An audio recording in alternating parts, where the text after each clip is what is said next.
آپ نے ٹائٹینک کی تباہی کے بارے میں ضرور سنا ہوگا، لیکن آج میں آپ کو ایک ایسی کہانی سنانے جا رہا ہوں جو شاید آپ نے کبھی نہ سنی ہو۔ انفارمیٹیو ویڈیو میں خوش آمدید۔ یہ اپریل 1912 کی ایک سرد رات تھی۔ دنیا کا سب سے بڑا جہاز، یہ امیر لوگوں کے خوابوں کا محل تھا جہاں ہر طرح کی سہولت اور عیش و آرام موجود تھا، لیکن اس پر بہت سے غریب مسافر بھی تھے جو امریکہ میں نئی زندگی کے خواب دیکھ رہے تھے، لیکن کسی نے نہیں سوچا تھا کہ کیا ہونے والا ہے۔ ہر کوئی یہی مانتا تھا کہ یہ جہاز ہے، کبھی نہیں ڈوبے گا، لیکن قسمت کے کچھ اور ہی منصوبے تھے۔ اب کچھ ایسا ہونے والا تھا جو تاریخ میں ہمیشہ کے لیے لکھا جانے والا تھا۔ 14 اپریل کی رات، جب جہاز کے اندر سب سو رہے تھے اور کچھ لوگ پارٹی میں مصروف تھے، سمندر میں ٹائٹینک اپنی شاندار روشنیوں کے ساتھ سفر کر رہا تھا۔ سب کچھ معمول کے مطابق نظر آ رہا تھا، لیکن پھر اچانک جہاز کے سامنے برف کا ایک بڑا پتھر آ گیا۔ کپتان نے جہاز کو موڑنے کی کوشش کی، لیکن بہت دیر ہو چکی تھی۔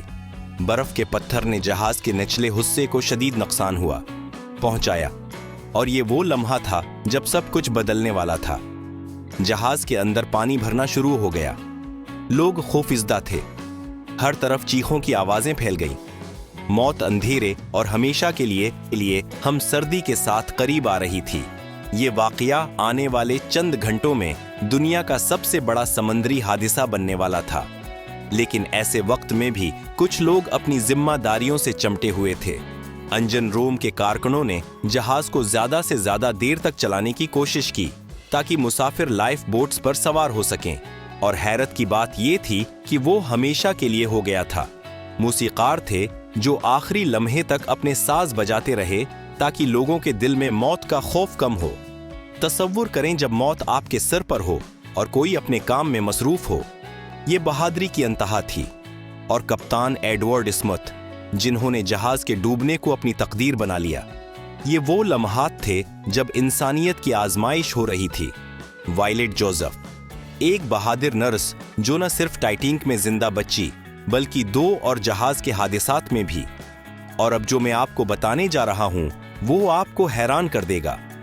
جب ٹائٹینک ڈوب رہا تھا، مولی براؤن ایک لائف بوٹ پر سوار ہو گئیں۔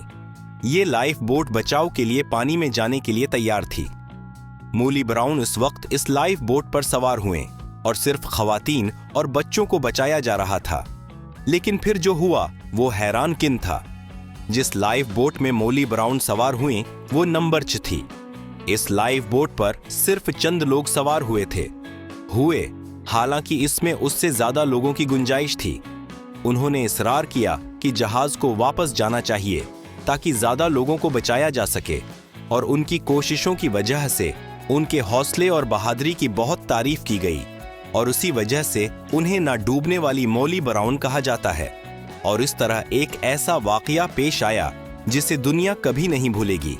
ٹائٹینک کی کہانی صرف ایک جہاز کے ڈوبنے کی کہانی نہیں ہے، یہ قربانی، بہادری اور امید کی کہانی ہے۔